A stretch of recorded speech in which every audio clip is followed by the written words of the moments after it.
In this video, I'm going to show you how you can see a members only video on YouTube. So if you find the video helpful, don't forget to subscribe and like it. So for example, as you can see right here, we got this video from ISOSpeed, which is members only. So a lot of content creators have this option and they upload videos from members only. So if we try to watch it, it won't let you reproduce it because this content is for members only.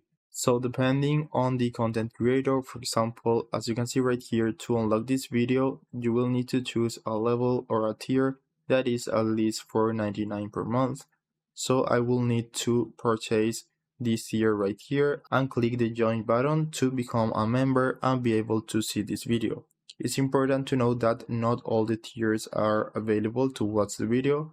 So for example, if we buy this one, we won't be able to watch the video. So you just need to join the membership and then you can watch the content for members only. So that's it. I hope it was helpful and thanks for watching.